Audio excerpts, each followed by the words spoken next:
Well, brace yourselves, boys and girls, because Nigel Farage is absolutely fuming over what he's called an outrageous example of two-tier justice, and honestly, I don't blame him. It's easy to see why he's so riled up.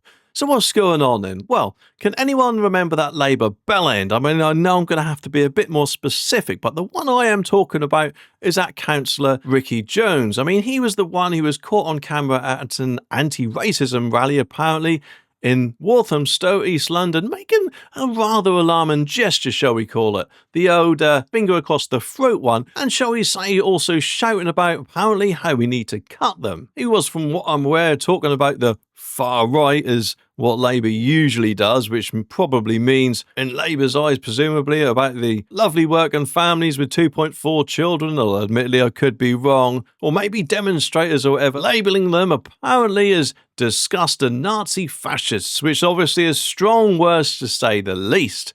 But of course, fast forward to his trial, and guess what? Jones apparently, unlike Lucy Connolly, was found not guilty of encouraging violent disorder after a jury debated for just, wait for this, how long do you think they debated? I'll give you a minute. Actually, no, I'll give you 3 seconds. 1, 2, 3. It was 30 minutes. Yes, that's right, that's all it took. And I don't know about you, but I personally think that is absolutely disgraceful.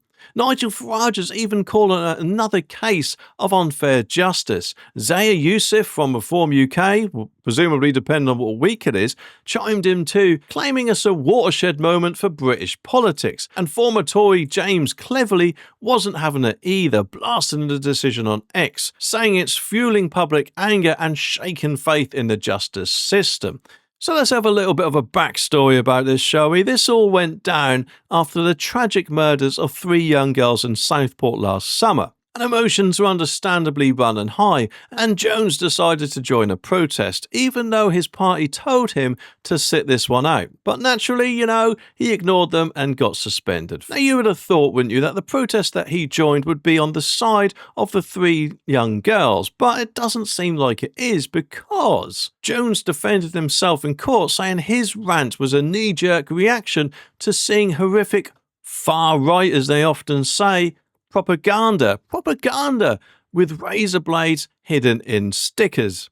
And quite rightly, the court prosecutor painted a picture of a man who should have known better, especially, given the sensitive atmosphere. There is just one thing though.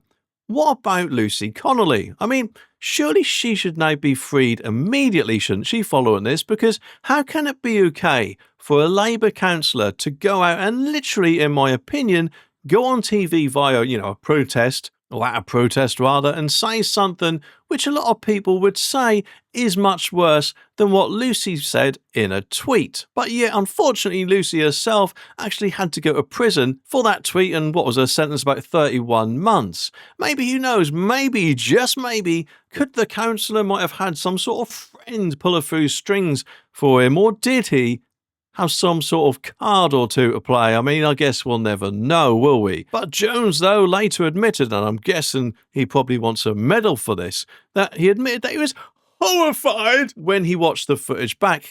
He didn't mean the words literally. Well, I'm guessing Lucy Connolly didn't either, but as I said earlier, look what happened to her. And yes, obviously, in our lives, people do say something regrettable in the heat of the moment, don't they? But it shouldn't actually be one rule for one and one rule for another, should it, eh?